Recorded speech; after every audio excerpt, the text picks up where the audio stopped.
Well, good morning, everyone, and a huge welcome back. I hope you are all well rested from yesterday evening, and that you will continue to feel inspired and energized and hopefully provoked by the conversations that we'll be having in the course of today. A couple of small bits of housekeeping before we get going. If you would like to move forward, please do. I will get stricter as the day goes on. So we want to move everyone as close as possible to the conversation.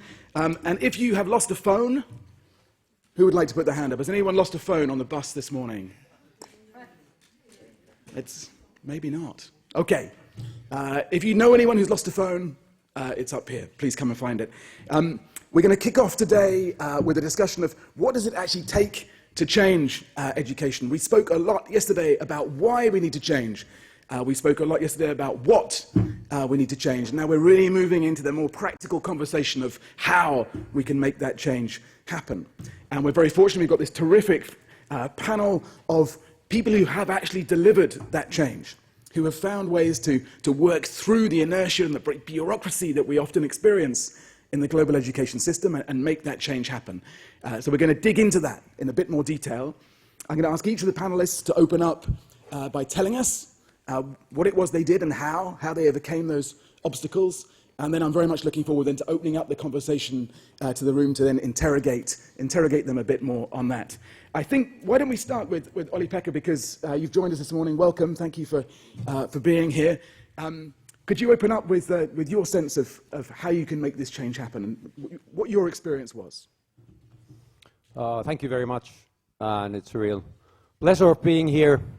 Of course, the first thing is that what are you aiming with the change? That has an impact on how you try to do it. And from the Finnish experience, talking about the aims, we very strongly emphasize the idea that we can kind of combine the idea of equality in education and excellence at the same time. Another combination is making sure that the learning is there and the well-being is there, because we've noticed that those two are very strongly interconnected. And the third one is that we try to aim to achieve the deep learning, the internal motivation through learning to get the ability to learn more in the future. And to achieve these aims, then I think it's very important to understand that what is the system that you're trying to change. In Finland, we have a system which is kind of built on the idea of highly educated teachers having a lot of autonomy. The schools in Finland have a lot of autonomy. By constitution, the municipalities that are running the schools are autonomous. And of course, universities who are responsible of the teacher education are by nature autonomous. So our system is in a way kind of a network of autonomous actors. And how to kind of change that kind of a system. Then what becomes important is not what is the kind of national policy, but what is the kind of interaction between the different autonomous actors in the whole system. That there must be a lot of kind of dialogue and a lot of kind of shared discussion in order to kind of create the kind of shared vision where we are all going. And with that kind of dialogue and a lot of interaction, there's the possibility to build a trust in the system. And that is very, very important in the Finnish context. That the trust kind of keeps the whole system together. It's the glue that makes it move and change. And I kind of think that implementation actually is the strategy. The way you make the change is actually an important part of the policy and strategy. And for that reason, you cannot kind of divide these two things. Aligning all the actors is central, but it doesn't mean that you kind of command them to align. But with the kind of shared dialogue, you make the alignment happen. And then, of course, gather the evidence on learning. We know so much more today about the kind of through the cognitive science, the learning science, and then act on that evidence. I would say those are the central characters. Thank you very much indeed. And I should also add, of course, I should have added earlier on, Happy National Day for Friday. I discovered it was Finnish National Day because I was heading to join many of you at the reception last night. And I arrived at the reception and enjoyed a very good speech from the Finnish ambassador, and then a great speech from the OECD Secretary General about Finland, and some very good Finnish gin. And only at that point did I realize I was actually at the Finnish National Day reception and not the OECD reception. So my apologies for not joining you yesterday evening, and congratulations to Finland. On the autonomy point, which is a very interesting one, and you know, the 21st century is a very difficult time to be a control freak.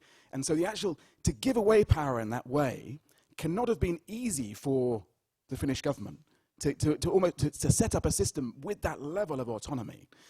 Did you have to overcome a certain amount of resistance, political resistance, in doing that? I would say that the important decisions in this sense were made 71, 72, when the qualification to become a teacher was changed so that it needed to be a master's level education. And then 20 years after that, we saw that now the teachers are ready to take that autonomy. They were there and they were qualified and they were actually asking for it. And of course that supported the kind of giving up the power to the teachers, because they were kind of having that political pressure that don't micromanage us, but give us power. We know what we are doing. And so it was, like something 94, 95 when a big kind of legislative reform was done when that happened. Can I come on to Un Seng then, and to give us your examples from the Singaporean system? So you know my favorite topic is called the teacher symbolism, which is how do we keep this whole symbol of this profession positive in the society and attractive to young people, because the teacher symbolizes learning, and we know learning is so important. In fact, even when we talk about the 2030 student agency, I think the top thing about agency is about the capability to be independently able to learn something new, right? So I think the transformation in Singapore system has always been about the people, and particularly the teacher factor. Because you can have the best curriculum, but at the end of the day, it is going to be the teachers who deliver it. And the most important thing about the people, what about people? It's not just about the mindset, because people may know what to do, but still they may not do it. The most important thing is about the value set. And that is why in the transformation of the teacher education, we emphasize tremendously on values. When I was the Dean of the Teacher Education, there was this curriculum which typically we talk about skills, knowledge, attitudes. And then I said, no, it should be values. And at that time, people don't like to talk about values because, you know, it is like, it is relative, it is subjective, but, you know, it is values, the belief system that's going to drive the motivation. So we emphasize a lot on the value sets. And the reality is that people learn best by role modeling. So if you don't have strong positive cases of role modeling of great principal, great teachers, great schools, great learning, how do you level up the system? So I think this is where it is very, very critical to get good people. I fully agree with the Finnish example too about the teacher transformation. I think we went through a similar route of teacher transformation. When I was a student, we do have some passionate teachers, but truly their content were not so great. Sometimes lots of misconception. Sometimes the students, we felt slightly smarter than the teachers, you know. But by the time I became a teacher myself, I realized that there were many good teachers in the system. I was just sharing with an esteemed colleague just now that when you have good people in the system, you don't just rely on whatever textbook or material that is there. And I still remember that I used to create a lot of good examples and questions myself, so much so that in the end, I wrote my maths textbook.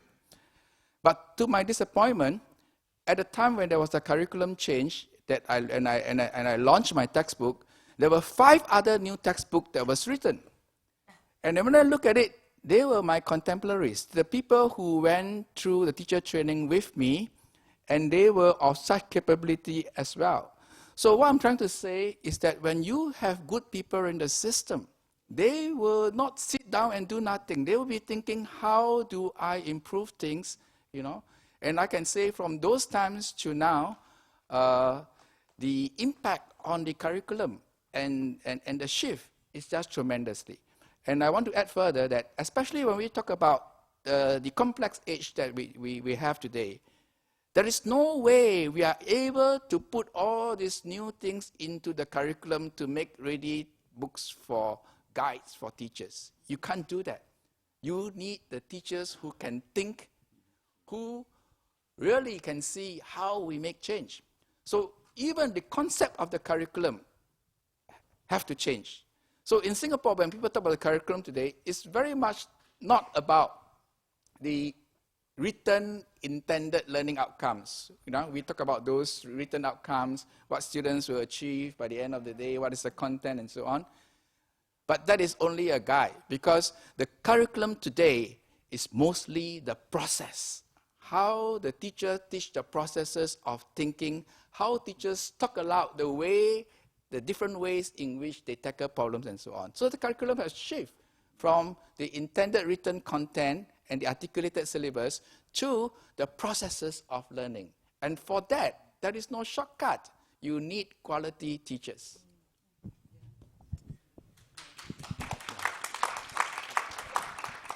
Thank you very much indeed. And could you just give us a bit more on the process you went through in defining what the values would be? Because often politically you find that everyone can agree that we need to promote and share a set of values until you actually start to argue about what the values are.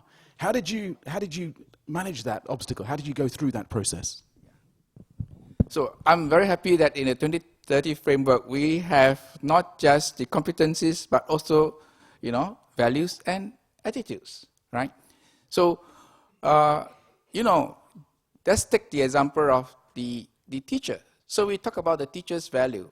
And if you go to my national institute these days, and you will find that everywhere in the world, and you can ask any teacher, and they will tell you that, you know, that what defines the teacher is what we call the VQSK. Value 1, value 2, value 3, skills, knowledge. I hosted many ministers of education, including my own ministers of education. So each time they come to my institution, I said, do you know, minister, the first thing that we talk about in education is values. And I said, the second thing we talk about is values. And he says, I'm sure the third thing is also about values. I said, absolutely, right? So the first value we talk about is that the moral responsibility of the teacher and the society is the learner. The teacher, more than anybody else, has to champion and care about the learner. And it's precisely because I want to help the weakest person to learn best, that's why I need lots of educational psychology, developmental psychology. I learn best about the learners in order to help the learner. And I need to have the belief system that every child can learn and achieve. So these are values, right? These are values that people don't necessarily agree. We actualize them in programs. When student teachers come to our program, one of the things that we make them reflect is they go through what we call a Meranti program. Meranti in the Southeast Asia represent a strong wood, like your redwood, very strong wood, and it's basically represent resilience. And we get people to talk through their own lives, their mindset, because not every student teacher come in believing that every child can learn, especially if they are good students. They come from good background. They think that some kids probably won't make it, They have to have that mindset change. They talk about it, And we have service learning projects where the students really go and do something apart from what is in a normal classroom, right? To really stretch their thinking. So I think it involves exposure, seeing the real world. At the end of the day, values is about that humanity. And if somebody is in education and somebody is in teaching, and you do not have that kind of the values orientation, then something is missing. So the first value we talk about is the value of the learner. The second value that we talk about is the value of professional identity, right? We have teachers union, we have professional association, and so on. But we got to ask this question. At the end of the day, what is professionalism? Is professionalism about just pay? Of course, pay is important. But professionalism is about how we prove our craft. So in Singapore, even when we had the change of the salary increment and so on, every time when something is done to increase salary, we always ask this question: have we increased the competency of the people before we increase the salary? Right? You got to prove your worth. And the value of the profession is that the teacher identity is a value, right? And then the third value that we talk about is the value of the community. Teaching is hard job. We tell the teachers, when you come in, you're going to face difficult parents, very educated parents. They're going to challenge you. But the issue here is, do you have the professionalism to stand up to the teachers? Do you have the professionalism to work with communities? So we tell principals, don't be afraid of parents. Face the parents. And we make tough decisions in school. If you have to punish a student and you've got to stand up for it, you got to stand up for it. If your teachers do the right thing, you got to defend it. So it is also about the values with the community. And I think these are the kind of values that is really needed in education. Thank you very much. Maria Helena, can you give us an example? What's worked particularly well in Brazil, and how was that the case? How did you make it happen? Well, thank you very much. Brazil is very different from the experiences we have heard now, because our first step, let's say, was to change the financement of basic education. For that, we had to make an amendment in our national constitution, because 25% of the poorest were out of school in '94. So it was a big challenge to put everybody inside the school. Today, Brazil have 50 million students in basic education. It's a lot. No? It's a lot. How many Singaporeans, I don't know. But 50 million students from 0 to 18 years old. So to do this, first, the financement reform, the reform of finance education established a per capita expenditure per students, and it was a kind of inside fiscal reform inside each state. We have 26 Brazilian states, and 5,600 municipalities. As everybody have autonomy, states, municipalities, and federal government, we are a federation. We have practically we have 5,600 ministers of education and 26 ministers of education, because all of them can do what they want in terms of curriculum, teacher training, textbooks, and so on. So the reform of financing basic education first, and second, the establishment of a national system of assessment, evaluation for monitoring the system was crucial to have at the same time decentralization at local level, considering the number of students and the allocation of resources depending on enrollment. It began in 98. And second, the national system of assessment to monitor the system, a centralized assessment, taking care of what was going on at local level and state level. So these two issues for me, in my view, I was at that time in the Ministry of Education between 1995 to 2002, and I came back between 2016 to 2018. In my view, these two issues were very, very important. The problem is, despite the increasing in education expenditures, we didn't really achieve more quality.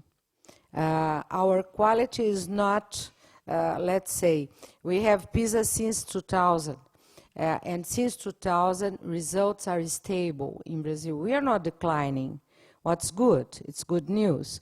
And at the same time, we are having increasing in enrollment. Everybody is in the school, and this is very important for us. Well, how to improve quality and how to improve teacher quality. This is our biggest challenge now. And for that, we are trying to put in place some big national reforms that depends on local authorities to be implemented. This is the problem, because implementation is decentralized, and federal government can't do nothing to define what's going on at school level. Well, now we have two big challenges. Next year, we are going to begin the National Brazilian Common Core. And our Common Core, as Mr. Tang said, is inspired in Singapore, Canada, Australia, documents of PISA and OECD, Finland. And our national document defines knowledge, skills, attitudes, and values. Values are very important in National Common Core. And it's the first time we have a National Common Core in Brazil. Of course, this is a common core that all municipalities and states, they have autonomy to adapt their curriculum to the National Common Core. We are going to start next year, and we defined also the process of schooling, what students have to learn, what students have to know, and what they have to learn in each year of schooling, since the preschool, early childhood, until high school, and the progression of learning. But states and municipalities have autonomy to design the curriculum at school level and in the networks of public schools. The problem of teaching is very, very difficult to face. First, the career is not attractive. the wages are not so good, despite the national reform of education finance established 60% of all the resources to pay teacher salaries. So 60% of all the budget is for teachers, but it's not enough because each state has a different economy and the different tax expenditures, and in some states they have a lot of money, in other states they are poor, and federal government has an important role complementing the financing of education for the poorest state. But it's not enough. We have a lot of inequalities considering financing. And now, next challenges are curriculum and especially teacher training. And I will talk about teacher training next turn. So again, we've got this interesting balance between giving away power, devolving power, and then working out which areas you need to actually centralize and control things more.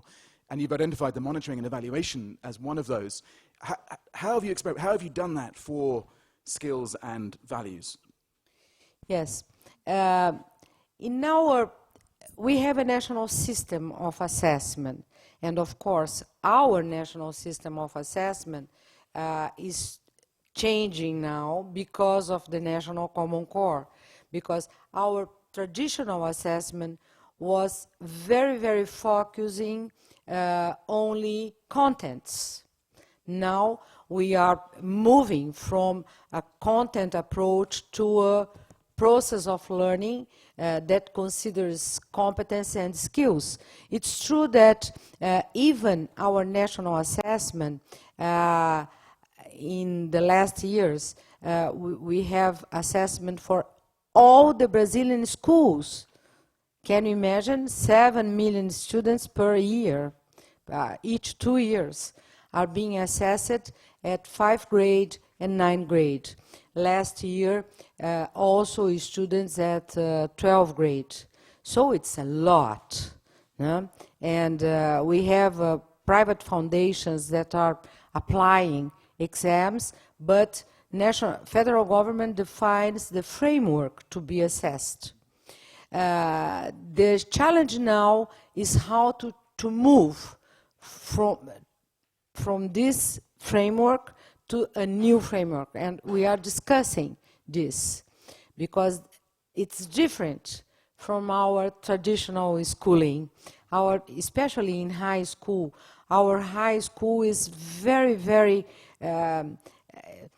we don't have a curriculum for high school. We have a national exam for entrance in higher education, and all high schools, in fact, are following, even private for high schools, they are following the national entrance higher education exam. They are not looking to develop attitudes, values, and the protagonism of student and the expectations of young people looking for the future, nothing of this. Only exam, exam, exam, you know, and this is not good.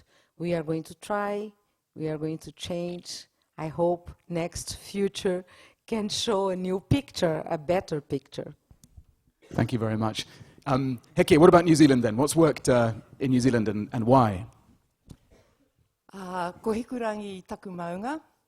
Hikurangi is my mountain. Ko Waiapu taku awa. Waiapu is my river. Ko Ngāti Porou te iwi. And I am a descendant of the tribe of Ngāti Porou. Mai te uranga o te rā o Hikurangi, tēnei te mihi kia koe truly, o te tai tokerau, koutou katoa o Aotearoa, ngā mihi nui, whānui atu ki te moana nui ākiwa. Good morning. I have taken the opportunity of greeting you in the way that we would do in New Zealand, and in so doing, exemplifying to you how important it is that we engaged in education recognise and respect the different cultures, languages, and identities that are the contexts of the students that turn up in our education systems. I'm going to reprise a number of the points that I made yesterday because they have been the ingredients of the recipe that I brought as Minister of Education in Aotearoa, New Zealand. Aotearoa means the land of the long white cloud. There are both cultural and scientific narratives about how New Zealand was born, how it was discovered and by who and in what order, and depending on your cultural construct and is the way that you see the world. And if you, as has happened in far too many education systems, and certainly in New Zealand's over time, are required as a 5-year-old, a 7-year-old, a 10-year-old, to make the person who is teaching you from a different culture feel comfortable about you, then you are asking the child in the relationship to make the adult feel comfortable about how to pronounce your name, about your comfort zone, which in my case is belonging to an extended family of many aunties and uncles and grandaunts and granduncles. When you are being taught in a society that sees the nuclear family as the norm and that your vast extended family makes it difficult to have parent-teacher meetings because they only want to see either mum or dad, when your name, as for instance my older daughter, her name is Rakai Te Mania. She is named after an ancestress who lived 25 centuries ago and whose particular values and contributions in my extended family were values I wanted my daughter to have. Leadership within the community, inclusion of people regardless of what they had to bring to the occasion, connection, all of those kinds of things. And I had developed for my daughter, when she started formal schooling, the story of her name, so that her teachers could see her in that wider context. Regrettably, but not unpredictably, she was routinely asked, did she have a short form to her name? Did she have a nickname? Did she have an English name? And I commended her to share her story, which told of her great ancestress and why she had this. And eventually I said to her, tell them that your name has the same number of syllables as Mary Catherine, and see whether they struggle with that. And of course not. But the point is that her name was spelt with the same alphabet, with the same construction of syllables. It's just that it told a different story about her cultural context. And I think one of the biggest challenges, and certainly in New Zealand, is to be able to see past your own cultural boundaries to understand what is a norm in this child's life and reach across that bridge to make them feel welcome into the circle of learning and therefore have some idea about the way that they're going to learn. So in all New Zealand education institutions over time, largely by political activity by Māori themselves, we now see a much greater authentic bilingual and bicultural system that ensures that there is inclusion and equity, or at least the foundation for inclusion and equity. And that in fact, surprise, surprise, you can be literate in any language. It doesn't actually have to be English or whatever the predominant language of your system. I took into my role as Minister of Education a profound belief in the importance of children knowing who they were first before it became what they knew and how they could develop their learning. I also took a whole cultural construct of my own, which was that I'm from Ngāti Porou, a proudly matrilineal tribe where other tribes in New Zealand will say, oh, she's from Ngāti Porou, where they let their women speak. No, there was no letting of women. It's driven by competencies, which is a really helpful way to look at the curriculum, as we've been discussing now. What kind of competencies, what kind of dispositions do we want our students to grow up and be capable of exhibiting, implementing the values of which we speak? And so I come from this area where we are inculcated in the understanding that before you can lead anyone else, before you can be a youth leader with respect, you need to be able to lead in your own life, to be a powerful actor in your own life. And coupled with a belief in my cultural community, that because the sun's ray of the new day touches first our mountain, in all of the world, it opens, the new day opens in my area on our mountain. We have this cultural belief as a result of that we are first into the future. And that brings with it a responsibility to lead powerful personal lives in order that we can then participate in the wider society. Okay, what does that mean for transformation of education systems, and what did that mean for Aotearoa New Zealand? When I became Minister of Education, I found, to the point of being absolutely tearful, that Māori, I'm a native New Zealander, as you've just heard, that Māori young people were leaving our education system, the minimum qualification at year 12, 16 or 17 years of age, at the rate of 41%. You know, in 2008, not 1958 or 1928, but in 2008, less than 1 in 2 of all Māori students were leaving our system with, or largely without, our minimum qualification. Pacific Island students, and New Zealand is a significant home and enriched by many of the South Pacific Island nations, immigrate to New Zealand, and so that's Fiji, Samoa, Tonga, the Cook Islands and so forth. Their rate of leaving our education system in 2008 was 51%. Our overall was about 70. And Asian New Zealanders were 92%. And I can quote these numbers to you because, as I said to you yesterday, the first place I believe to begin is data. Know exactly what the landscape is that you are dealing with in order that you can target the policies and the practices to make a difference and know whether you did and for how many and at what cost. And so that was the situation.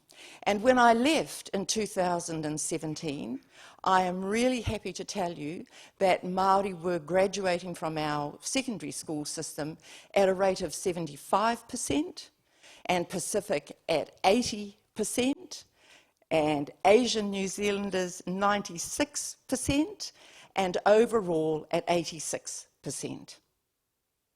So in a 5-year period, Māori went from, an 8-year period, Māori went from 41% to 75%.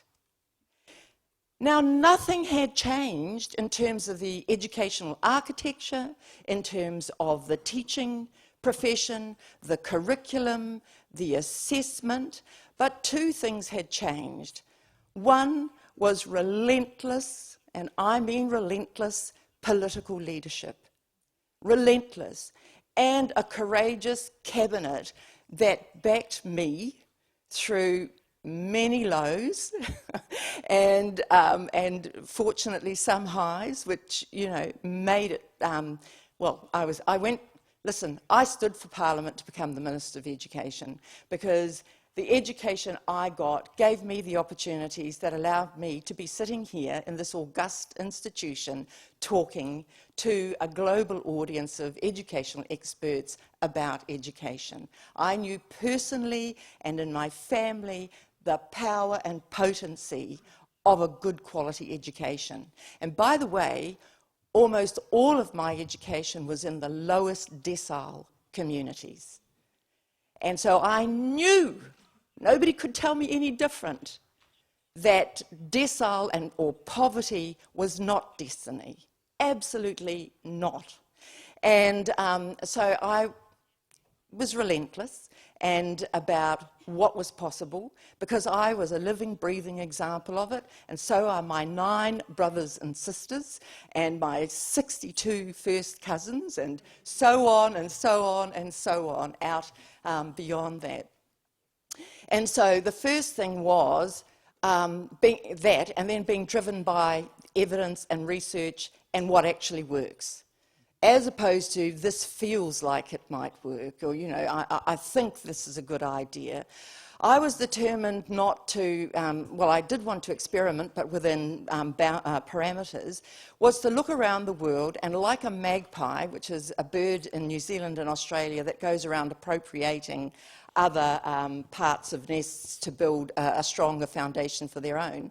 And so, like a magpie, I looked around the world and I used the OECD, and actually, Andreas, I have a great debt of gratitude that whenever I asked you, you know, did this have evidence for it or did that, you were always very willing to point me to that.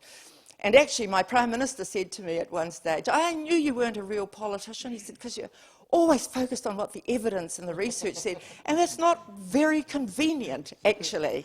And so I owe a great debt to my Prime Minister and Minister of Finance as well.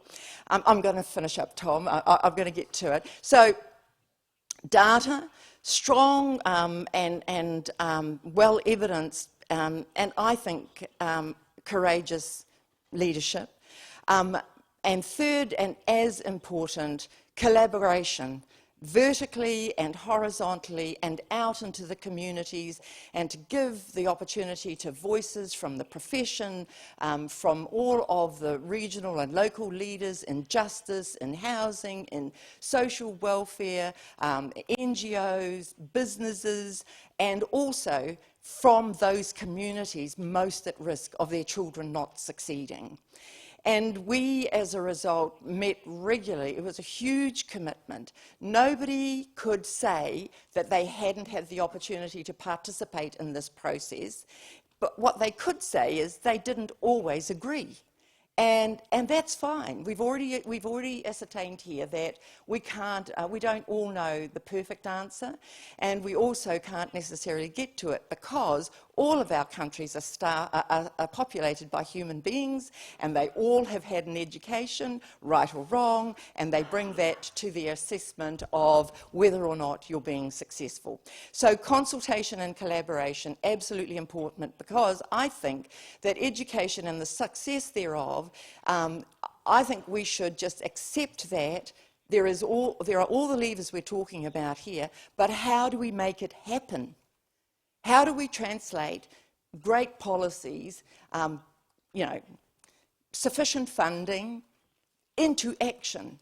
And most of it actually is about being a movement, about developing momentum, about bringing people on board so that they can see the possibilities for themselves.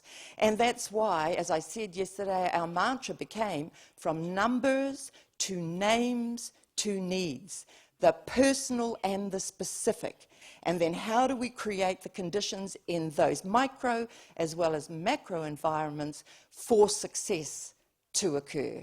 And success can and does, and having measurable and quantifiable data that tells us, as we did in New Zealand, on a 6-monthly basis, how we were doing, engaged people in that process. Okay, as you can see, I can talk and breathe and probably chew chewing gum, but that gives you an example of 3 of the core things that I thought. Oh, can I just say one more thing and then, yes, sorry. I'm sure you will. Sorry, just one more thing. Here's the 4 things that I decided when I became Minister of Education on the 11th of December 2011. The Prime Minister rang me and he said, I'm making you Minister of Education. And I practically perforated his eardrum, screaming with excitement. I was just so happy. And he said, you realise that not everyone's competing for this portfolio. And so I went home for Christmas, the 25th of December, 2 weeks later, and I literally came back on the 27th of December, and I ordered in boxes of resources, of research, of what the best ideas were, and then from that period through to the public service opening again in January, I just absorbed everything. And from it, I distilled these 4 things that I decided would guide me in everything I did. The first was lifting the quality of teaching. I never used teachers. I always talked about the practice of teaching, lifting the quality of teaching, lifting the quality of leadership, leadership of education, not simply schools. That's just an address, right? I mean, the address that really matters is this one, between the 2 years. That's the address that's really critical. The third was engaging strong family support. And the fourth was how to ensure we had raised the highest expectations of communities for their young people. Okay? So 2 were inside schools and 2 were outside schools. And everything I did was to say, can those 4 things be enhanced and grown and strengthened? And I give credit to Professor John Hattie in particular for the work, the meta-analysis that he did on the effects that cause learning, and those 4 or distillations thereof are right near the top. Okay, thank you. Thank you, Hekia. And just a very, very brief, quick follow-up. You challenge us to think about the how in very practical terms. How can, a room of global education pioneers, how can the global education system, the OECD, support that effort to protect the local and the cultural diversity that you've spoken about? Can you give us one practical example of how they can support that work? Yeah, learn to pronounce the names of the children in their classes. Brilliant. I mean, just imagine, right, if your name's Tom, well, it is Tom. It is. Yeah. Not the best example because it's simple to say. I could be Thomas if you like. But to be constantly called Thomas, or something thereof, right? Or in my case, my name's Patricia Hekia Parata, and when I started school, I was known as Hekia, but going to school, my non-Māori teachers automatically decided that I would be called Patricia because it was easier for them. Now, I'm happy to have my Scottish ancestry. Everyone in New Zealand is of mixed ancestry, and I love all of it, but somebody else decided for their comfort what I now would be known at. And every Māori student I went to school with, and our school was, I think, only the O'Sullivans and the Breeds were non-Māori at my school. All of them I went to school with have anglicised names as a result, okay? I mean, they didn't suffer, but my point is, meet the child halfway. And then just one other really, I want to commend a macro policy because I think it is. First of all, around funding formulas, I think we should do the work on how to design a funding formula that is invested in how much learning growth occurred, okay? Fund for how much learning growth occurred. Just as economies know how strong they are based on how much growth there was each quarter, I think if we incentivised a focus on the actual product as opposed to the means of production, do you see what I mean, right? We focus all the time on how much does it cost for school buildings, teachers, curriculum, etc. Those are the means of production. The actual product we're looking for is growth and learning. But we don't have any way of focusing on that and incentivising it because I profoundly believe that that will neutralise, for instance, the socioeconomic advantages and disadvantages that otherwise come, because most who come from good families, teaching can make a difference, but not as much for those as whoever said yesterday, a school may be, Andreas in his presentation, may be the one chance in that graph that children who come from disadvantaged communities may get, right? Anyway, okay, thank you. Thank you, Hekia. Coming on to Brett, one of Hekia's challenges is how do we raise the overall quality of teaching? You've done that. How did that work? And what can we learn from that in practical terms? Thanks. And it's exciting. I've met with lots of education ministers around the world, but I've rarely met one who talks about data or evidence, so I feel like I'm sitting next to a unicorn here or something like that. But it's very exciting. So I'm coming from the social entrepreneur side as opposed to the political side of the equation, so I've never worked in a government or in a political sphere. I was a management consultant, and I was 26, 27 years old, and I had just come to London. I'm originally from America. I lived in Singapore for a little bit. I had gotten on a project looking at how businesses could help education in London. And this was in 2002, when the politicians, Tony Blair and a lot of Andrew Adonis and quite a lot of his people, were really decrying the state of the education system in England, and it was pretty low performing, especially for low-income children, and the children Hekio was talking about, children from families that weren't able to provide the education themselves, and wasn't providing good results for most of those children. And they were trying to determine different policy solutions to raise the standards for those schools. And I think they were coming with all different systems and different ideas. And they, with some business community, asked these management consultants to say, well, do you have any other ideas of what we could do to help these schools? And the project I was on, we started looking at it, and the first thing we realized, talking to head teachers around the country, was their big struggle was getting quality teachers. And it was just sort of every school I visited said, well, if the Australians and Kiwis who we got here as temporary staff went home, we'd have to shut down the school. Or, the sort of people we're just not able to select our staff, or, not just shortages of teachers, but shortage of quality teachers.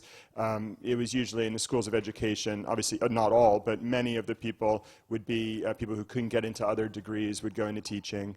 And it was sort of seen as the occupation of almost last resort if you couldn't get into other jobs. And before that, I had done a lot of work on something called the War for Talent, which was focused on the private sector community. How do banks or businesses attract and keep the best talent? And it's really simple things. I mean, money is important, and I think some of the OECD data shows if you pay a lot more money, it doesn't necessarily improve the quality of talent, and that's true in business world also. But you have to get at least a minimum level. But what's much more important is things that us as humans, we all care about, being part of a community, feeling that we're lifelong learners, a sense of meaning in our lives, a sense that what we're doing is quality work, a sense that we can improve, things that all the best systems do really well for their teachers and all the best private sector organizations do really well for their staff. A few people here have talked about values. I think having a values-based profession is really important. I've never been to a school that's been high-performing that doesn't have a core set of values that all the staff and the pupils are working towards. And I've almost, over time, gotten agnostic what those values are within reason, because I've seen so many outstanding schools that have such different values that I almost think, God, I have no idea what the right values are, except you need some good values that everyone's working towards together.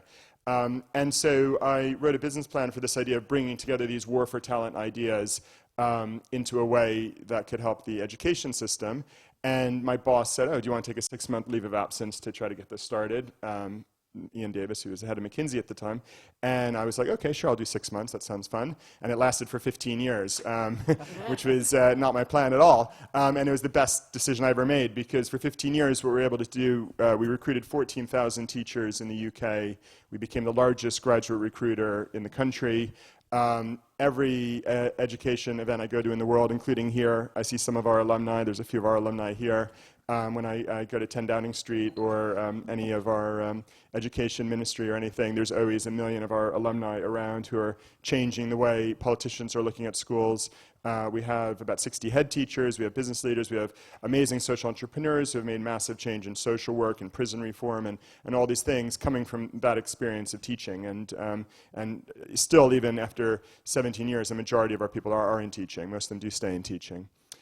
So I think we've had a major effect on the England system, and about 12 years ago I co-founded Teach for All, so it's now in 53 countries around the world, including Teach for Us New Zealand and a number of other countries, which is all exciting around how many countries now doing similar programs.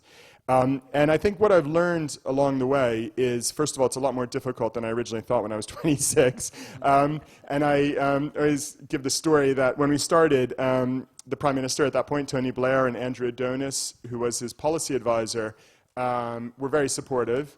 And I remember at the first beginning when we were doing this, meeting with the civil servants, and I came into a meeting and there was 10 civil servants on the other side of the table, and just me by myself on my side of the table. And my first thought at the time was, this is fantastic. There's 10 people here to help me and who are going to be there, to really support me and ensure that this really gets done. And, the government's actually paying for these people to make this a success. And wow, this is great. I'm not going to have to hire people. I have all these wonderful people who are going to make this really work. And the laughter in the room shows that many more experienced people than me would know the fallacy of that. I often tell people for the 15 years I ran Teach First, the most challenging thing wasn't going to Oxford or Cambridge or top universities and getting the best graduates. The truth is, talented people want to make a difference in their lives. The truth is, the top paying businesses, they have a hard time getting top graduates because they have to pay a lot of money in order to get these people. Teaching doesn't necessarily have to do that. We have other great things to provide. We have the ability to make a difference in young people's lives. We have the ability to be a real leader from day one. We have the ability to be part of a real values-based profession. So it's much easier to get top graduates to teach than to do many other careers.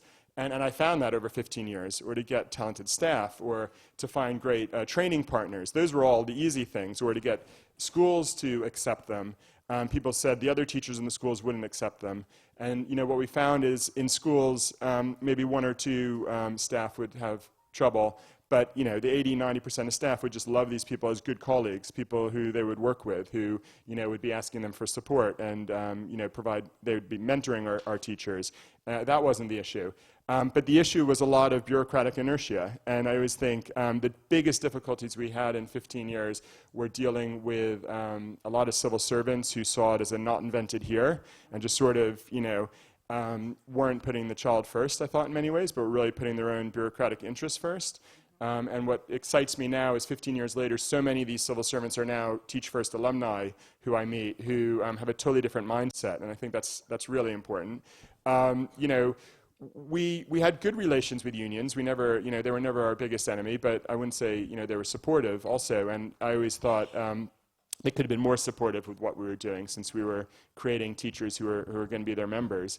But it was a lot of, I would say, more the national sort of educationocracy type people who were struggling often with Teach First, who were, putting barriers along our way that we had to go across.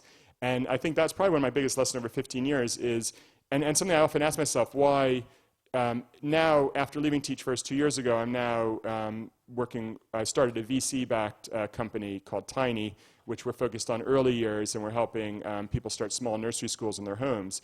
And I'm finding it's so much easier in the private sector than the public sector. People say, oh, it's much more difficult. It's not. Raising money is easier. Dealing with bureaucracy is easier. Just things get done. People, are focused much more. And I often think, why is it, that in the often public sector, it's so much more difficult to get things through when everyone cares about children?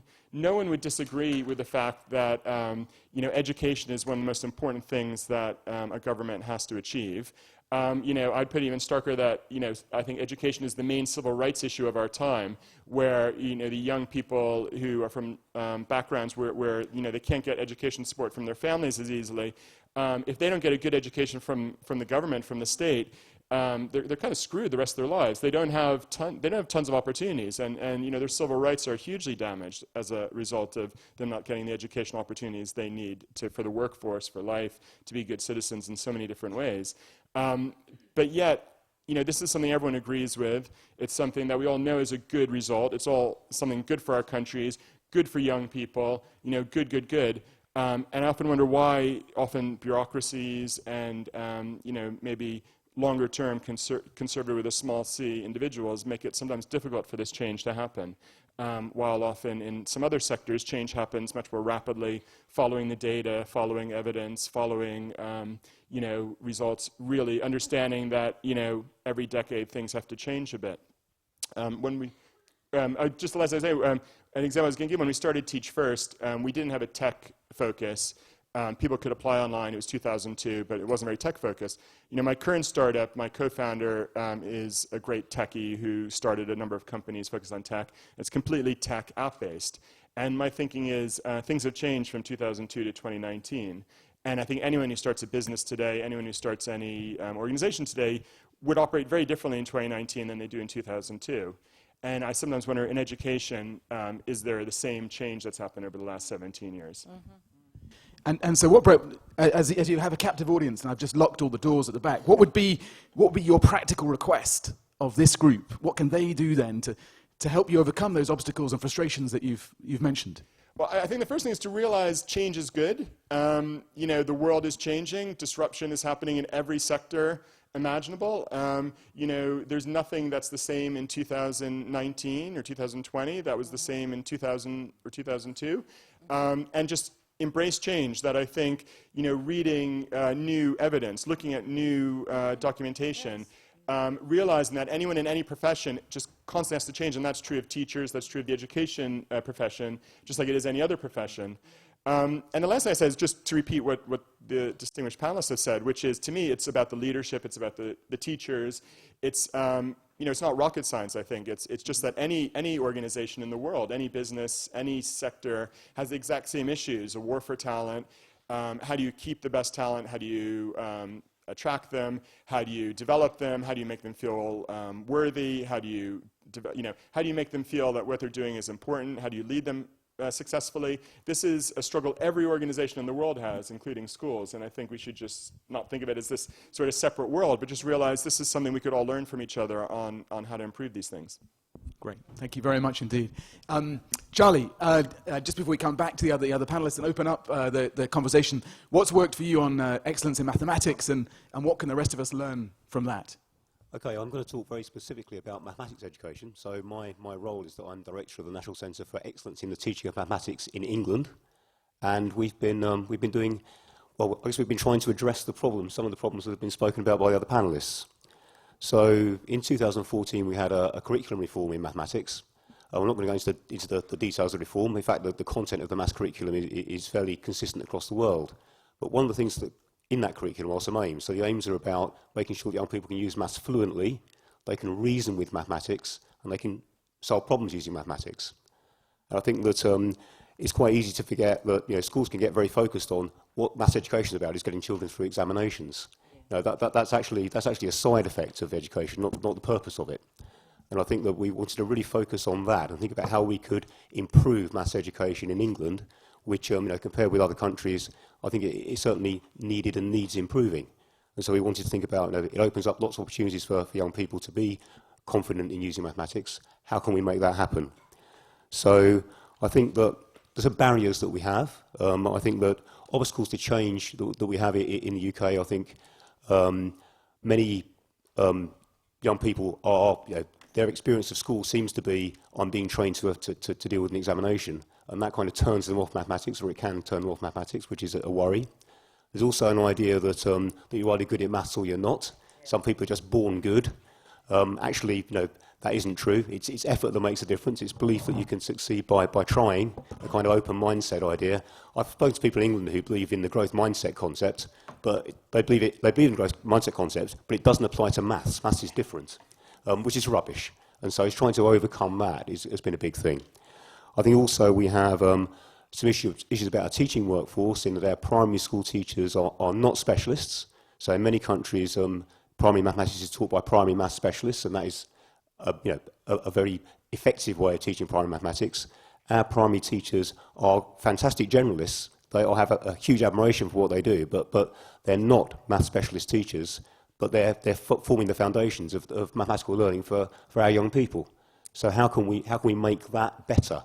And actually, I'd say, from my experience of the program, which I'm going to talk about, the primary teachers are really up for this. They kind of understand that they want to teach maths better. They want better outcomes for pupils, and they're really eager to learn how to teach maths better. And that's been very encouraging. I think another issue that we have is that at secondary level, Brett's talked about recruiting top graduates into teaching in England, and I know that he's done a lot of good work with that. But if you are a strong maths graduate, you can earn a lot more money a lot more easily by doing something other than teaching. Having said that, teaching is a hugely satisfying job, and people that are committed maths teachers are really satisfied with what they do. And in fact, for many years before I left the classroom, I'd like to think that's what I was. But I think that we need to really think about how we can address the shortage we have of specialist maths teachers. And part of that has got to be to actually invest in the teachers that we've got in place and try and improve what they do. And again, teachers are really up for improving themselves and wanting to engage in getting better at what they do. I think that's a general characteristic of almost all teachers, that they recognise that what they're doing is very important. They want to get better at it. Let's invest in them. Let's help them to get better. Help them to learn more about teaching and more about what works. So the National Centre, what did we do to try to address these issues? Well, there are two things. One is that we thought about how maths is taught. And let's think about that properly and try to do that better. And let's learn from international comparisons to do that. Let's learn from other countries, be open-minded about how we look at this. And the other is to say, let's make it so that this thing can kind of be as bottom-up as it can be. So let's try and, we have a school-led system, if you like. So what we want to do is to make that system able to generate and perpetuate really strong maths teaching. And in fact, I'd argue this can apply to other subjects as well, but I like to stick to what I feel qualified to talk about, and that's definitely maths education. Okay, so the first thing we did then around the how to teach maths, we've developed this thing that the NCECM has defined around. We're calling it maths teaching for mastery. Sometimes wish we hadn't done that because mastery is a very value-laden word. Lots of people have different thinking about what that means. But anyway, one of the things that we did is we looked at international comparisons. We looked at, in fact, PISA results and that kind of thing. We looked at national and international research in maths education. I went to Shanghai to have a look at what was going on there. And actually, I was really very, very happy with what I saw happening in Shanghai, because I saw what would be recognised as excellent maths teaching anywhere in the world. I also know that teaching like that does go on in England. The problem is that it goes on in a very patchy way. What they seem to have achieved in Shanghai is to make it so that they can implement that at scale. So how can we do that in England? So that was the challenge. And so, first of all, we developed this concept of maths teaching for mastery. And one thing about it is that it says, well, all children can succeed in mathematics, and therefore all children should have full access to the whole curriculum. And that means doing whole class teaching, particularly at primary school level, rather than kind of branding children when they're very small in terms of what we think their math potential is, and then when our expectations are fulfilled, we say, there you are, we were right all along. Well, actually, we caused the problem. So let's deal with that. Let's think about that. I think other things that we did in terms of teaching for mastery, this idea that practice is really crucial to learning mathematics, but actually the practice should be intelligent practice. You need carefully structured exercises that develop conceptual understanding and make connections between mathematical ideas. So teaching deeply is how you get sustainable learning. Maths builds on itself all the time. If you have weak foundations, you teach tricks and ways to get the right answer. That's very, very counterproductive. Stop doing it. The problem is when you have a culture where schools are judged on particular test results, it can be quite tempting for schools to start teaching tricks and shortcuts and ways to get through things. But actually, it doesn't help the children at all. So how can we teach maths properly, deeply? And again, what we saw in Shanghai, and research backs up from other parts of the world as well to do that properly. And I think that other aspects around that what makes this really good teaching is, I think, things like times tables and number bonds, things that are kind of unfashionable. We shouldn't be encouraging children to learn those things by heart, because somehow that's not right. Actually, learning those things by heart is the right of the children, in my view, because it really empowers them. And the cognitive research shows that it reduces cognitive load. It enables them to think more effectively about problem solving and those other things, because they're not being burdened by not knowing what 7 6s are. And so I think that they're very quite simple things, but it's a different way of approaching mathematics teaching. And it's been, we saw it being implemented extremely well in Shanghai. We've done exchanges with Shanghai over 6 years, and with teachers going both ways. And that's been very, very productive. So I think that teaching for mastery idea, what we're trying to do is we're trying to implement that across the country. The way we're doing that is interesting, I think, because what we're doing is that the NCECM is a very small organisation. We don't have a very large number of people working for us, but we employ people who are very expert, and they're not people, generally speaking, who have been university academics. They're people who have been very, very effective classroom teachers who've really proved their worth in that environment. And then what we're doing is we're providing training. So we're training specialists in primary maths teaching and in secondary maths teaching. So these are practicing teachers. They get some release from their timetable to go and work with other schools. They have a year of training, and then they can work with other schools to develop those schools to adopt these approaches to teaching mathematics. So that really is a very sort of bottom-up way of looking at things. So once we've trained these people and they're implementing this in their own school, so they're walking the walk, if you like, then they're able to talk credibly with teaching other schools and say, you know, this is what we're doing and it works with our children, it can work with your children. So I think that's a very important thing. And actually, just to give you an idea of the scale of what we've been doing, so since 2015, we've trained around 700 primary maths specialists, and up to, by the end of this academic year, they'll have worked with around half of the primary schools in England. There are about 17,000 primary schools in England. So you know, there's a great deal that's been happening. We're also working with secondary, at early secondary, so Key Stage 3, what we call it in England. This is pupils aged 11 to 14. And what's happening there is that we've trained around 400 specialists, and by 2023, we'll have reached 50% of our secondary schools in England. There's about 3,500 secondary schools. So the thing about secondary is that secondary schools are organised differently to primary schools. They have maths departments. So the idea is that you need to embed the teaching across the whole department, and it's a slightly different process that we're doing to adapt to the different circumstances of the schools.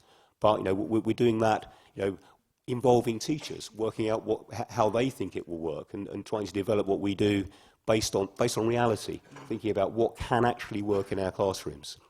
So the other thing I talked about was this kind of structure for enabling all this to happen across all our schools. So we've developed a network of what we call maths hubs. There are 37 across England at the moment. By the time we finish, we think there'll be 40. But the idea is that each maths hub has a lead institution. And in fact, one of the head teacher from one of the lead institutions is in the room. And there's also a teacher mastery specialist in the room. The lead institutions, their role is actually they're the kind of administrative centre of a hub which involves all the schools in their region. And professional development is organised through that hub structure, and they have what we call in local leads of maths education, who are people that have often been developed through working with the NCTM, or they may be experts from local universities that we might involve. But the idea is that the maths hub forms a structure where they can work with other schools, and the professional developments that they offer is provided free of charge, and the training of the mastery specialists that's all funded through government, and their schools are compensated for the time that they're not teaching in the classroom, because that obviously all needs to be covered. So the idea is that there's a system there that can enable high quality professional development at no direct cost to the schools that are involved. And that, I think, is another crucial factor. That one reason for lack of engagement with professional development can be that it's expensive to have teachers out of the classroom being developed. Actually, a very big issue that's a barrier with secondary schools is that many of our maths teachers don't want to go out of the classroom for professional development, because they say, if I'm not here, my class will be covered by a non-specialist who will be effectively childminding for an hour rather than teaching them the maths that they need. So we want to try to develop structures that can address all of that. So what we're thinking about is ways in which we can. We've got two things. We've got a teaching methodology which we're able to provide really good training for through specialists who are actual practicing teachers who can then work with other schools, and we've got a national structure of maths hubs that enables this maths professional development to happen. I think that when we talk about teacher retention and all of those things, and you know, other people have alluded to this, I think the investment in the teacher is absolutely crucial, and investment in the teacher and bringing the teachers along so that they feel that not that they feel it, that they are part of the development that's going on. And that's what we're achieving, I think, through the NCTM. So we've got quite a long way to go. But another very important thing is that we started to get serious government investment in what we're doing in 2014, and we've got commitment to serious government investment until 2022 at least.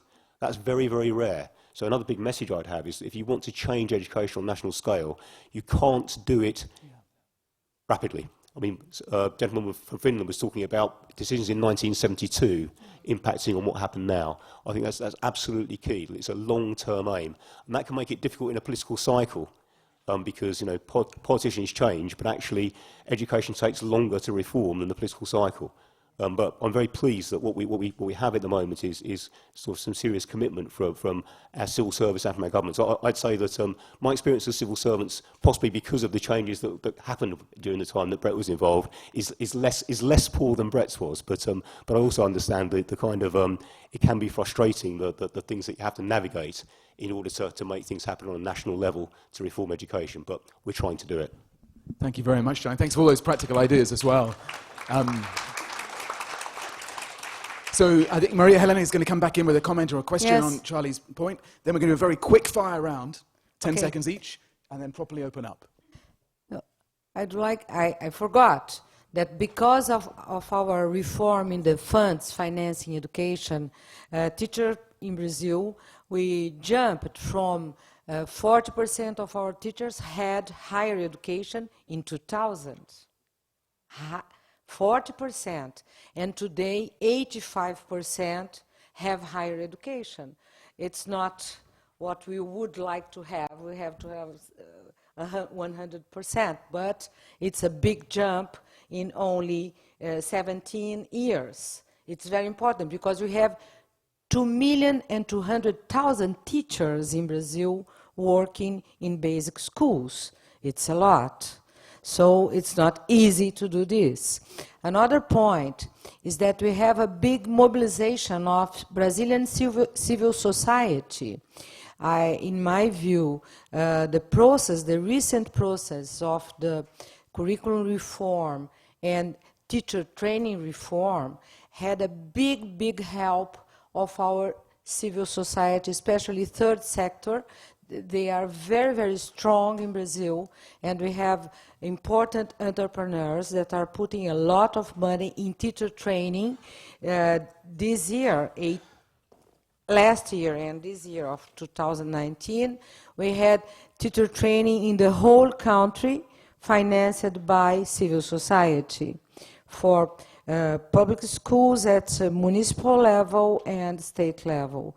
Federal government put, let's see, part of the money. Another point is that the wage in 2000, salaries of teachers varies from $100 month to $2,000 month.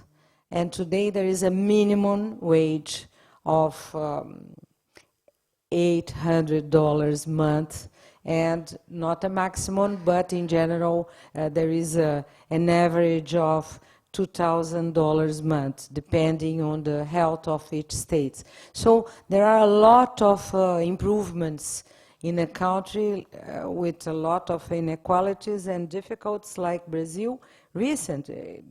In fact, in 25 years, we changed a lot of, we had structural reforms in our systems.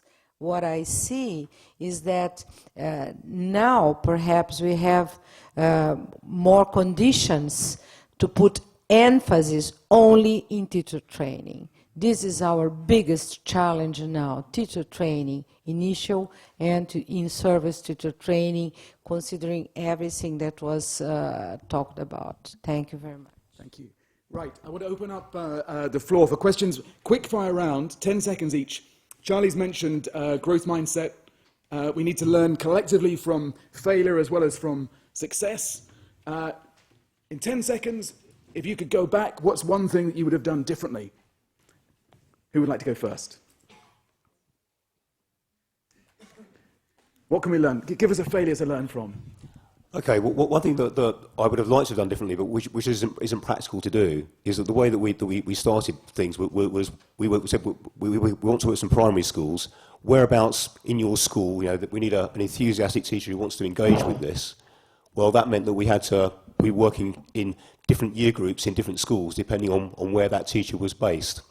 And part of me thinks that if we could have sort of started in year one and moved everything through, then that would have been an easier way of dealing with it, or possibly a more controllable way of making everything work. On the other hand, if you want to get things done quickly on a political timescale, then you just have to do what you can, and having people that really want to be involved is probably perhaps more important than saying, you know, you've got to be involved. And so that's a, yeah, two edges to that.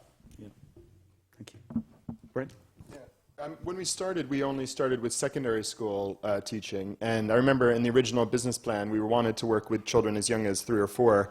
And one of the civil servants said, oh, that'll never work. And I sort of just crossed it out because they said that. And it was the hugest mistake. 10 years later, we ended up going into primary schools and early years. And certainly the more, and it's why I'm really excited about working in early years now with 1 to 5-year-olds, because I think there's more and more evidence that you just need to get to young people, children earlier and earlier in the cycle. And actually you need really top educated, great teachers for very young children where they can make a real impact. Yeah. Charlie's coming back in. I'd like to respond to that particular point, because I think I mentioned how we were kind of restricting the curriculum just for some children, and sort of we've had a sort of a caricature is that there are different tables in the primary classroom, and different children are at different levels based on what table they're on, and they get a different sort of input of teaching. And actually, a lot of that really is based on how articulate and outgoing the child is when they arrive at school. A lot of it is actually based on their socioeconomic background. And I think that the teachers weren't doing this deliberately. They felt they were being helpful by trying to sort of separate children and demand different things of them. But actually, that was, if you like, perpetuating socioeconomic divides rather than narrowing them. And I absolutely agree that the earlier you can intervene, the better, because that really the child is education is I think the biggest thing that can narrow gaps in socioeconomic circumstances for people, and we need to begin really early. Absolutely right. Great. Ollie Pecker. Just going Ollie Pecker. Sorry, Heikki, and then. So, okay.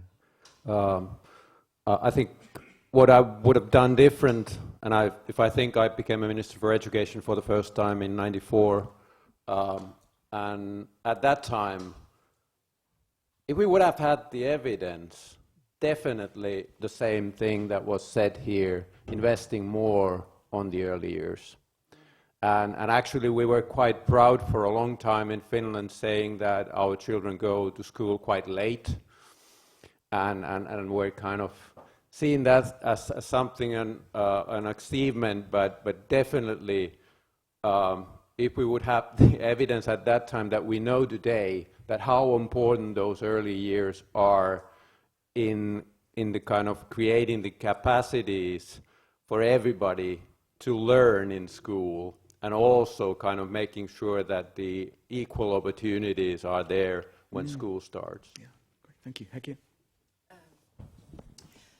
Well, there's a number of things that I would have done. First of all, I'd changed the term of the political cycle in New Zealand because it's only 3 years and it's almost impossible. I mean, we've already learned, education is not amenable to short-term changes, and it's almost impossible in 3 years, a 3-year term of government, to try and make those changes. So I'd go back and wave a magic wand and do that. Secondly, I would have moved faster on the funding formula based on how do you incentivise learning growth. And thirdly, I would have pushed harder for this concept I have, which I've now commended to Professor Aung San Tan, which is, we talk a lot about the fact that our system was built for a world that we're no longer in, and it is true, because our systems across the world pretty much come from 19th century industrial thinking.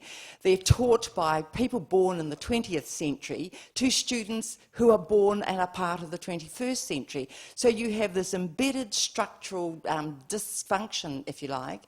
And so at the early years, one of the things I am very proud of was we doubled funding for early childhood education, and one of my public targets was to get to 98% of our new entrants having participated in quality education, and I got to 97.75%, and the PM said, well, we'll call it 98. Anyway, so here's an idea that I really commend. We still have kids starting school because originally, industrially, that was when a child, it was deemed, could be parted from their parents. Nothing to do with brain development phases, cognitive, social development, or anything like that. So we still all run systems where kids start at 5, 6 or 7. Right. So I did an RFP to see if anyone was interested in starting a new kind of provision from 0 to 8. To follow the early brain development stages, and actually starting with mothers who were planning to become pregnant so that they knew what they needed to eat, but bananas for potassium at 5 months in uterus, all those kinds of things. But we still focus far too much on, as Jack Ma said yesterday, the receipt end of education, the tertiary end of education. And so I think this is a real opportunity from this conference to say, now we're going to shift all the bulk of our attention to the early years, because otherwise we spend so much money on remediating poor literacy, poor numeracy, and all of that because we just didn't invest where the shoot is growing first. So the Māori term in New Zealand is ko te tamaiti te pūtake. The child is the centre from the beginning. So our system needs to stop the rhetoric and actually be courageous and go upend it and put all of that resource in there, because it will literally, in economic terms, pay off. But in social and emotional terms, we will have... Anyway, I don't need to tell you, you're all experts. So let's start a movement. Let's not just sit here talking about how this is necessary. Let's do it. Okay, thank you. Well, there is a movement for earlier childhood. Yes, but there is a big movement now in Latin America, a very important movement with the leadership of the OAE, Organization of Inter-American States, Ibero-American States. And in Brazil, the movement for early childhood is since 2000. And we have today 95% of our children with 4 and 5 years old in the school with teachers. And we have also 36% of all the children from 0 to 3 years old in schools, creches. So there is because Brazil is a poor country, and women in Brazil work a lot. In general, women are the, let's say, the leader of the family. They don't have a husband to help with the children. They don't have... Ain't that the way? Yes, they don't have. They don't have. So women have to work, and they have to leave children in schools since very, very early. Of course, compulsory school is since 4 years old. Begin with 4 years old and goes until 17 years old.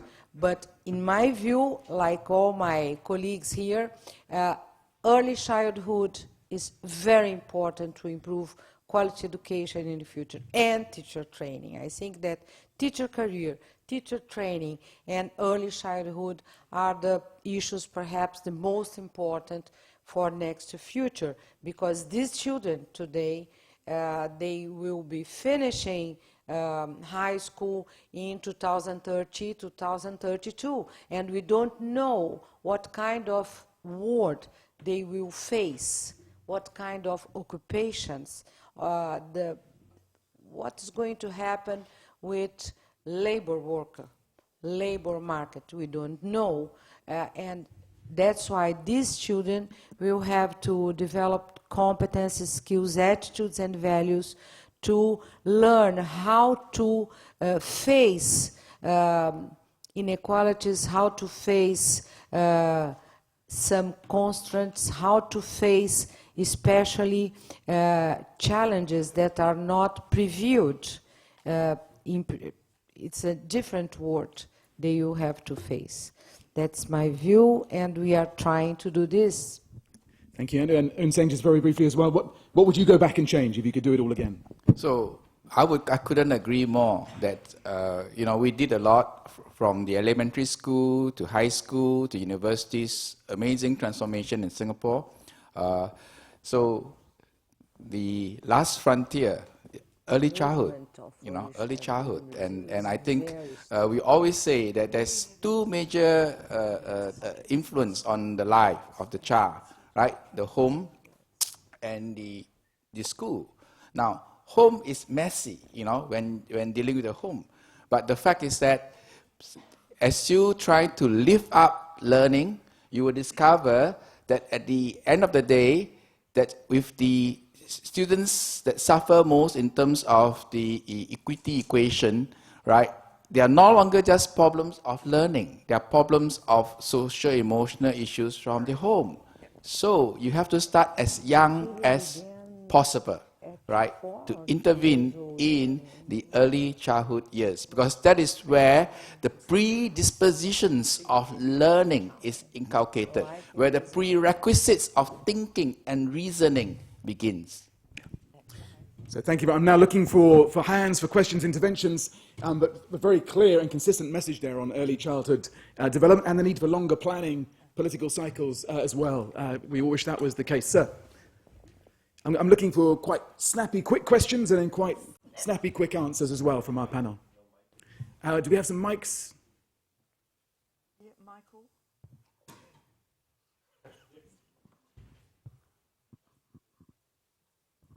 So my name is William Chung. I live in Hong Kong, but I'm a trustee of the University of Pennsylvania, and that's my representation here in this forum.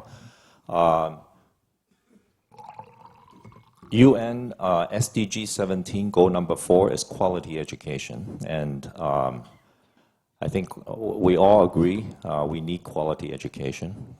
Quality education, in my mind, means quality curriculum, quality teachers. The curriculum part is easy because it's man-made. We designed the curriculum. And the quality teacher, I keep hearing a repeated message. It's important to have good teachers, quality teachers with good values, and so on and so forth. But I guess the challenge is, how do we recruit quality teachers? Because in Hong Kong, I can tell you, as students graduate from high school, their top 4 choices are medicine, dentistry, law, business. Not necessarily in those orders, but those are their top choices. Now, I don't know where education is, but my guess is it's one of the bottom priority on their list. So, so how do we challenge the young people that being a teacher should be one of their top choices? And how do we impart the value, the esteem of being a teacher so that they are interested in education? And education can be one of their top choices. I think that's the challenge. So I'd like to hear from the experts on this. Ollie Peckering. Yes, thank you. It's a very good question. In Finland, it is actually in some universities more difficult to study teaching, be a teacher than a lawyer. And it's about, nowadays, I think it's about kind of 1 out of 6 applicants that get taken in. What is the reason? I ask the people who study to become teachers, the why. And I get 2 answers. The first one being, well, it's not the pay. You could definitely pay us better. And that's actually true internationally compared. We do not pay our teachers internationally compared, kind of above average, but pretty close to average. But the second answer is, I think, important, and that is that they are saying that when I become a teacher, I know I'm doing a meaningful job, and I know that I'm in charge of developing my own job. I am in charge of what I am asked to do. And here we come back to the autonomy part, that how to kind of give the teachers not only the kind of role of following the curricular exactly as it's written, but give them the ability to have that developer identity. That part of that job is developing it all the time, making the kind of learning loop as small as possible in the system. That when there's new evidence, it doesn't have to go to the national level and then kind of top down. Of course, that takes a lot of time, and it's not very kind of flexible and agile way of changing the system. But making it sure that the teachers have the ability to take into use the new evidence, and they have the identity, as was talked about, how important the professional identity is. And I think this has played a role in Finland. Thank you. Heikki. In New Zealand, it's the 5th or 6th or 7th choice to become a teacher. And I think there are a number of reasons, and obviously they've been touched on, but one is also what Professor Singh Tan said, is that you have to see you come through school and you have to have been inspired by the teachers you had, and therefore the role modelling of the satisfaction and joy and interest. You have to see that. And secondly, schools need to be encouraging students to become school teachers. The number of schools I went to, and I'd ask our year 13, you know, what are you going to be? And honestly, it was exactly the same as Hong Kong, you know, lawyer, blah, blah, blah, blah. And I would literally have a look of disappointment and say, really? I mean, the world's got enough lawyers. And I mean, that's a fact, isn't it? And, you know, have you thought of becoming a teacher? Teachers are nation builders. You know, have you thought of that? They go, So I agree with all these other things about pay, terms and condition, trust and all of that. But you also have to be, I think, have the people who are practicing it in your actual life see they're enjoying it and have them credentialising it. Because otherwise, how does that actually happen? Yeah, so. Yes. Maria Helena, Well, first thing. in Brazil, to be a teacher is in the bottom. Nobody wants to be a teacher. Today we have a big campaign. Nowadays, in general, these campaigns are being financed by TV, medias, and third sector, not by the government. And unfortunately, and I don't know exactly why nobody knows why they don't want to be a teacher. It's not only because of salary, because salary of teachers have been improved during the last 8-10 years, but the profession of teaching is not, let's say, valued in society. And now there is a big movement, because I think that there is a symbolic dimension of teacher profession that is very important, like the Minister of New Zealand told. And we are trying to do this now in Brazil, and we have a new law for teachers that has been approved last month, trying to change teacher career and teacher training, and to value teacher profession. This is our biggest aspiration, let's see. Yeah. So I think we always have to keep upping the teacher professionalism. I think in that society, not good to keep bashing teachers. I think we got to build this profession. And of course, the young people have a lot of options, and that is why we have to be very aggressive in promoting the profession. Having said that, I think if we attract the best people into the program, we owe it to them, we really owe it to them to really give them the best. So that is why when we have our Teacher Scholars program, we ensure that we invest just as much to really develop their talents. So for example, in our program, every one of them will have a 6 months overseas exchange with good universities. You know, so they go to Cambridge, they go to different universities to experience the best scholarship. Because we tell the teachers, you've got to be really the best, you know. So that they have that.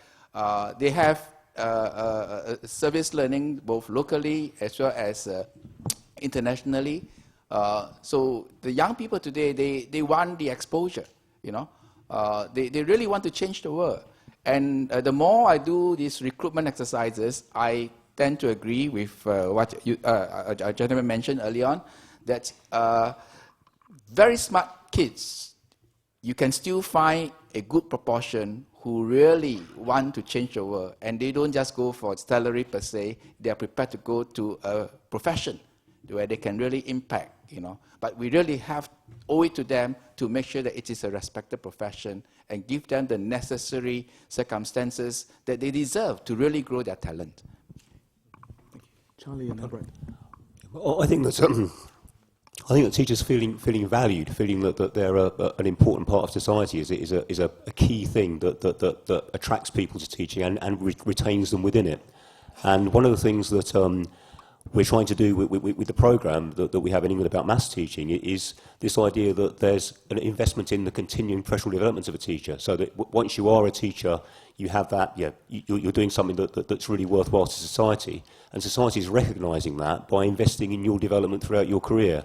And in many other careers, the careers you mentioned, there's a professional structure that enables people to progress within that career in a much more recognised way than there is in teaching. So I think that there's a big thing that can be done there. One of the things that we picked up again from other jurisdictions that we looked at is how teachers as professionals collaborate together, learn from one another's practice, really try to work together to improve all the time.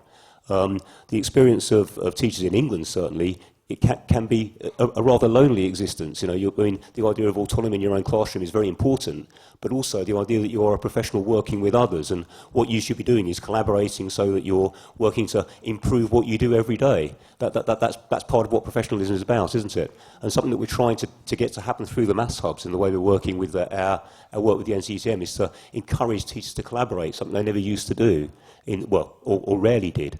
And that's part of the identity and part of the kind of job satisfaction and value that you have. And you can be really proud of being a teacher that society is recognising and investing in. I think that's a key factor. Yeah, I would just say, from our experience at Teach First, and I was just thinking University of Pennsylvania, I would be willing to bet our sister program, Teach for America, is probably one of the top recruiters at University of Pennsylvania. And top graduates do want to become teachers. I just think it's a myth to say top graduates don't want to become teachers or it's not a great profession. I sympathize with some of the larger countries like Brazil or, I spent time in India where they have to get millions and millions of teachers. And I think, that's a much more difficult situation than a smaller country that can, really, like Singapore or Finland, where you could give such focused attention on each of the teachers.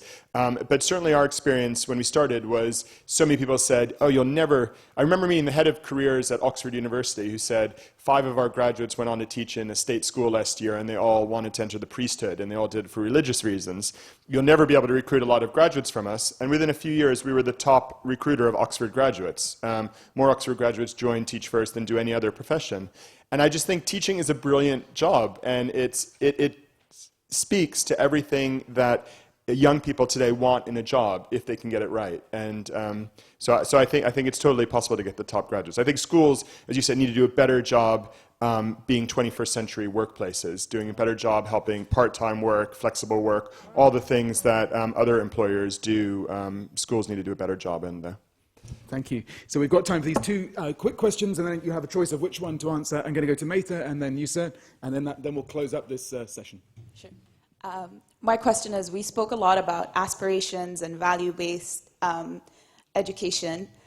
How do you get the buy-in, whether it's from parents, whether it's from aspiring graduates who want to be teachers, whether it's politicians? How do you facilitate buy-in? What are your experiences or some of the challenges or practical advice?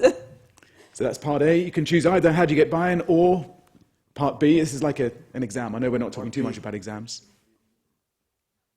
Hello? Okay, part B. I'd like to change it a little. My name is Jeremiah White. I chair the board of the Community College of Philadelphia. And we've talked a lot about how students identify and how we have to embrace their identity.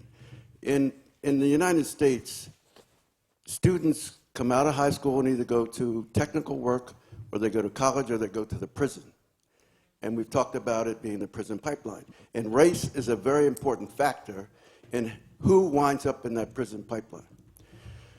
In that context, my question is it important to have an African-American male as a teacher for young African-American students? There you are. So you have a choice, Maitha or Jeremiah? Oh, okay, I'm going to, because I'm an and I'll start there. I think it is really important that students of any ethnicity or race can see people in their environment doing well and caring about them regardless. So it's as important for boys to have men teaching, well, and girls, as it is in our case to have Māori and Pacifica teachers. So yes, I agree with that. And to Mata's question, in New Zealand the way it was done for our curriculum was a very long years of constant discussion about what values, what principles, what dispositions should be in the curriculum, and it was everybody was involved, and it was profession-led, parent engagement, the government, everyone. And so those are now our immutable values henceforth. Thank you. Okay, I think that buy-in from government is really based on economics. I think that if you have a well-educated population, then you're going to have a more successful country. The problem is that the investment in education, as we discussed earlier, takes time to bear fruit, and it might not bear fruit during the time of the government of the day. So that makes that difficult. So yeah, I think that in terms of individuals, I think that the buy-in that you want from young people it is this idea that educational success will make their lives better. And I think that when people believe that, then that's what makes for a successful education system. And when that belief starts to fail, that's when things start to go wrong. So I think the two things are linked, aren't they? But I think that the buy-in from the politicians, I think actually the idea that the country is more successful and economic success seems to be the measure of success of a country largely, doesn't it, at the moment? So, yeah. Well, in Brazil, we have been discussing values and aspirations in the last 20 years. There is a big continuity in our educational policies. Our curriculum reform takes 10 years being discussing to be approved now in the last year. So I think there is a big involvement of civil society, organizations, associations. Universities depends, they are very autonomous and very critical against National Common Core, but in general there is a big mobilization and consensus around the idea of Common Core and around the idea of teacher profession and the necessity to involve civil society in valuing teacher profession. Your question, I agree absolutely what your opinion, and I see that we have similar problems in Brazil, and now we are trying to develop a new kind of high school, especially looking for this problem. We started with a day, I don't know how to say this, students of high school, they stay 8 hours per day in the school. It's not normal in Brazil. In Brazil, they stay only 4 hours and a half. This is one of our biggest problems. But for high school, we started with the long period to try to develop with boys and girls a new project of life. Thank you. Thank you. I think we have Brett and then... Yeah, I mean, so to that question, I would also agree. I would think that's true of any leadership role. You need to see, people who look like yourself and having diverse people. And teaching is a leadership role, but in any leadership role, I think that's important. And with the values based, I mean, what I've seen is it's really difficult to impose values from a top. But schools that really work together with the community, with the parents, with the children, with the staff, and build strong values, and then ensure everyone in there lives by those values, work really well. And I think Pisa was recently talking about Michaela's school, which is a school in London, which has very strict values. And I know another school, School 21, which has very different values, which is very Orsi-based, and Michaela is very, they have very different values, these two schools. They're two of the most successful schools I've ever seen in London, in low-income communities, with very different values. But the great thing is everyone buys into the values in the school. And if you don't buy into the values, you leave and you go somewhere else. And I think just having that real focus is the most important thing, rather almost than what the values are. Yes, I'll pick the question B. As said, I think it is important that for the role models that there are a kind of diversity in different positions, that can be seen and followed. But I think that we're never able to have kind of role models for kind of all the different varieties of cultural, social and other backgrounds. So I think what is the other point here is that we should make sure that the teachers are aware of their unintended biases which come by kind of cultural issues, language issues, and other kind of differences. And that's a challenging question, because I think that has a lot to do that why there is, especially in the beginning, starting the school, at that time, for example, how strong the role, that how well the child has learned to play the same language game that the school plays is extremely important. And if that child has not learned the same school language game, it does not mean that he or she would not be a talented or a good kind of a learner. But then there is the question that with what kind of a personalized learning path we can make sure that he or she gets to the same path and with the same opportunities as those that are more familiar with their kind of parental backgrounds to that kind of language. Sometimes I do get this question about how do Singapore teach multicultural tolerance, and my answer is that we don't teach tolerance, we teach multicultural appreciation. And multicultural, multi-ethnicity, I think is not only important in representation, but a proactive part of the community building. And as to the point about the values, I think we have to keep promoting these values. So for example, at the university, we got a private enterprise to sponsor a Caring Teacher Award, and we administer this, you know, and basically we promote to schools, to ask parents, to ask teachers to nominate teachers in their school who are caring. And I can tell you that every time when I look at the number of nominations that come from students and come from the parents, we are very, very gratified, because it shows that there's still a substantial number of parents and students who really appreciate teachers. And actually the award is very cheap, you know, they don't give us a lot of money.